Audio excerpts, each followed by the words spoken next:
प्रणाम आचार्य जी। आज ये बिल्कुल समझ आया कि जो सत्य के साथ नहीं है उसकी सेवा नहीं करनी है। ये चर्चा जब हम करते हैं किसी से तो एक तर्क बहुत मिलता है कि अगर उसकी सेवा नहीं कर रहे हो तो उससे सेवा लो भी मत। जैसे उदाहरण के लिए कई ऐसे नेता हैं जिनके कॉलेजेस हैं, विद्यालय हैं और हॉस्पिटल्स हैं। तो अब हमारे पास कोई और विकल्प नहीं है, तो क्या हम वहाँ पढ़ाई भी ना करें या वहाँ से चिकित्सा सेवा भी ना लें? और आजकल तो बाबा जी भी ऐसे बहुत आ गए हैं जो कुछ आश्रम चला रहे हैं, कुछ नहीं, नेताजी ने वो कॉलेज किस लिए शुरू करा है? दान दक्षिणा के लिए। सबसे ज़्यादा जो पैसा बनता है वो तो एजुकेशन सेक्टर में ही बनता है। ये इतने प्राइवेट कॉलेज किस लिए खुले हुए हैं? दान करने के लिए। बहुत पैसा बनता है इनमें। तो तुम उनसे सेवा ले कहाँ रहे हो? सेवा कहाँ ले रहे हो? पैसा दे रहे हो उनको। ये क्या तर्क है? आप किसी प्राइवेट कॉलेज में पढ़ रहे हो जो किसी पॉलिटिशियन ने फंड कर रखा है, तो आप क्या वहाँ सेवा ले रहे हो? बल्कि आप तो बहुत ज़्यादा फीस दे रहे हो जितनी वहाँ देनी भी नहीं चाहिए।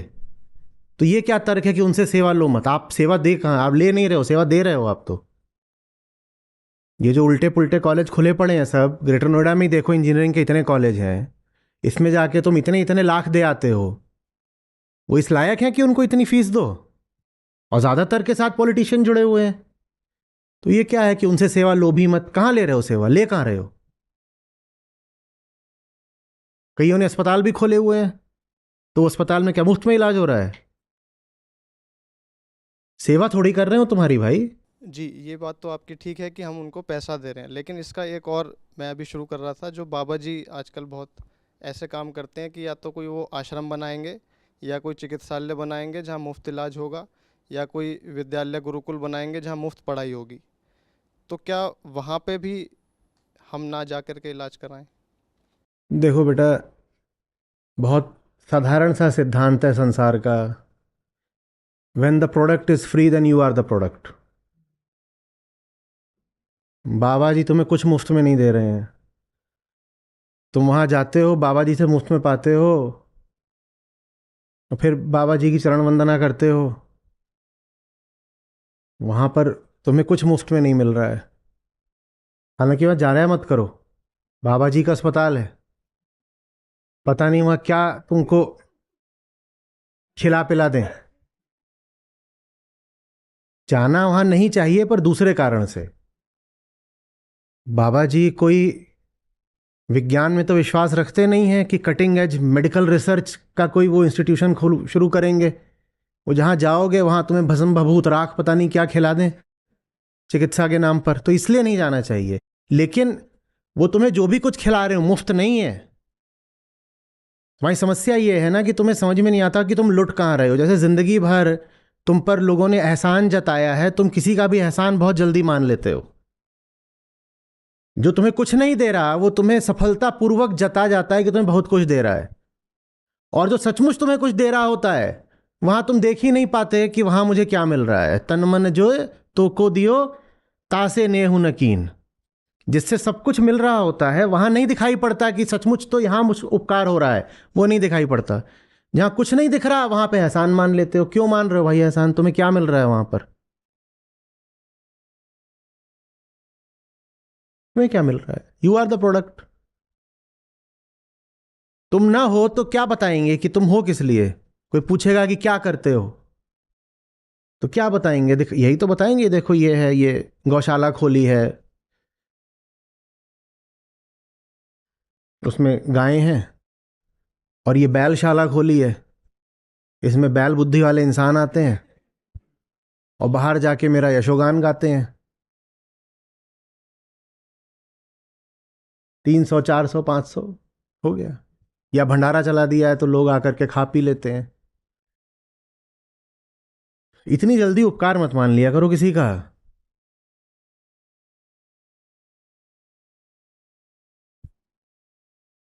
व्यापार में तो ये बहुत पुरानी नीति होती है ना।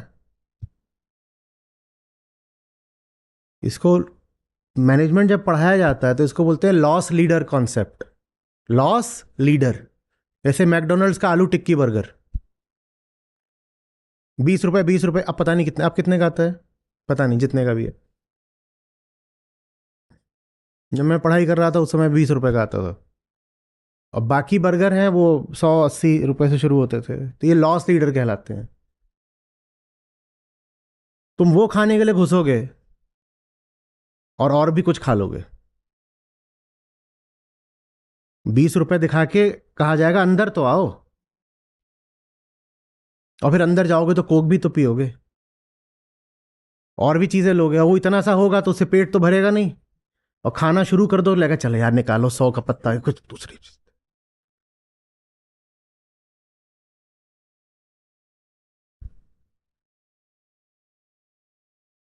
अविद्या इसलिए जरूरी है ताकि पता हो कि ये खेल चलता कैसे है।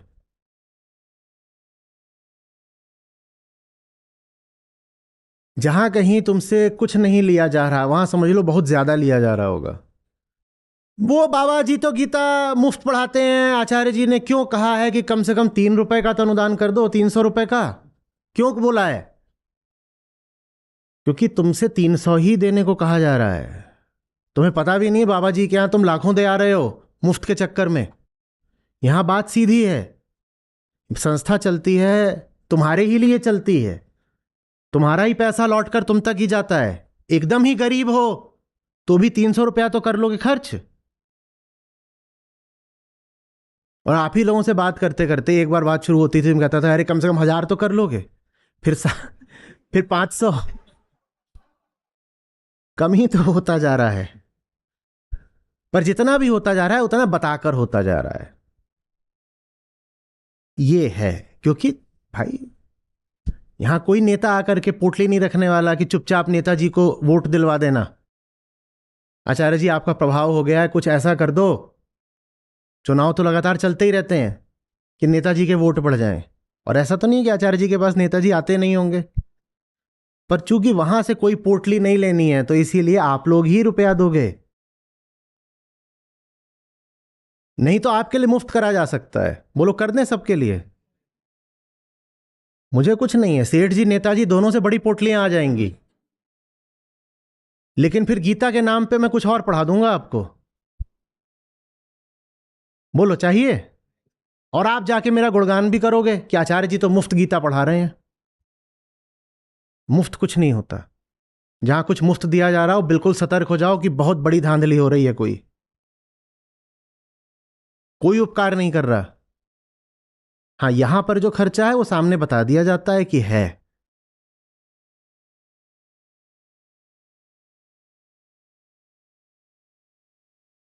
आ रही बात?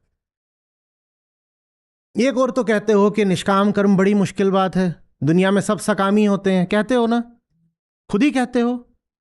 खुद को भी बड़ा मुश्किल पड़ता है, किसी के लिए निष्काम कुछ भी कर देना पड़ता है ना आपको मुश्किल। और दूसरी ओर दूसरों का एहसान भी जल्दी मान लेते हो, उसने तो मेरे पर बड़ा उपकार किया। जब निष्काम कर्म इतना मुश्किल है तो उसने तुम पर उपकार कैसे किया होगा? जरूर उसके काम में उसकी कामना है, पर वो तुम्हें दिखाई नहीं देती। बताओ क्यों? क्योंकि तुम्हें अपनी कामनाएं आज तक दिखाई नहीं दी। इसलिए आत्मज्ञान जरूरी है। जब आत्मज्ञान जरूरी होता है ना तो आदमी अपनी कामनाएं पकड़ लेता है। जब अपनी पकड़ लेता है दूसरों की भी दिखाई देती हैं। जब दूसरों की दिखाई देती है कि उसकी तो कामना है तो आदमी उसका एहसान मानना बंद कर देता है, कहता है एहसान एहसान कुछ नहीं कर रहे हो, अपनी कामनाएं पूरी कर रहे हो, मुझको मोहरा बना करके एहसान मत जताओ। आ रही है बात समझ में? वैसे हमारे पास ना और भी पर्याप्त कारण है ये अनुदान लगातार घटाने के। ये थोड़ी सी उससे अलग बात है। हमारे पास अब प्रत्यक्ष प्रमाण आ रहे हैं कि भारत गरीब होता जा रहा है।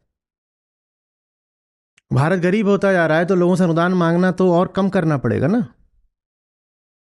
कैसे पता गरीब होता जा रहा है? हम पहले कहा करते थे कि कम से कम आप 5,000 का अनुदान करिए। जब एकदम शुरुआत हुई थी तो लोग 5,000 करते थे। फिर हमने कहा 3,000। जैसे ही हमने 3,000 कहा लोग गरीब हो गए। जो 5,000 करते थे उन्होंने 3,000 करना शुरू कर दिया, गरीब हो गए बेचारे। फिर हमने कहा 1,000, तो बेचारे और गरीब हो गए। भारत गरीब होता जा रहा है। जैसे ही हमने 1,000 करा तो 5,000 वाले भी 1,000 पर आ गए। अब बेचारे 5,000 वाले 300 पे आ गए हैं।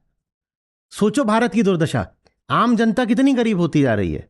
और 300 पे ही नहीं आ गए, उन्हें यह भी पता चल गया है कि संस्था को चिट्ठी लिखो, मेल लिखो, आवेदन करो तो फ्री में हो जाता है। तो हम तो उनकी पीछे की कुंडली देखते हैं अच्छा 20,000 ऋषिकेश में आया था और करते करते अब 300 पे आया है, उसके बाद चिट्ठी लिख रहा है कि मेरे पास 300 भी नहीं है, मुफ्त में कर दो। हम कर भी देते हैं। अब गरीब होता जा रहा है देश, तो बेचारों की मदद तो करनी पड़ेगी ना। कोई भीख ही मांगे तो उसकी गरिमा भले ना हो, अपनी तो रखनी पड़ेगी ना।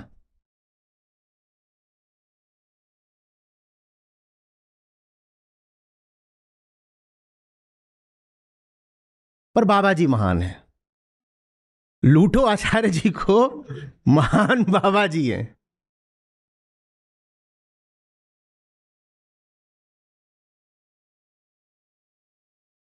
न जाने कितनों के दिमाग में तो आइडिया कौंध गया होगा, 300 चल रहा है क्या रेट। ये तो पता ही नहीं था कि 300 हो गया है। तुरंत अभी फोन मिलाएंगे काउंसलर को, कहेंगे मेरी छठी दादी भी मर गई।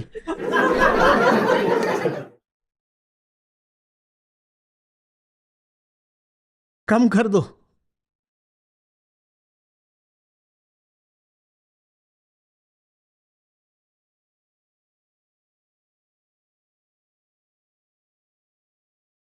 आपका गणित बहुत उल्टा चलता है। न जाने कहां सर झुकाते हो, न जाने किसका एहसान मानाते हो। साधो ये जग बौराना। हम्म।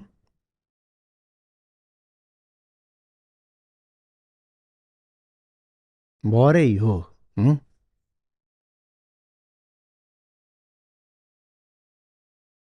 शिकायत में नहीं कह रहा, प्यार में कह रहा हूं। क्यूट बौरे हो, पर हो तो बौरे ही। बहुत पागल हो। एहसान या तो उसका या उसके बंदे का।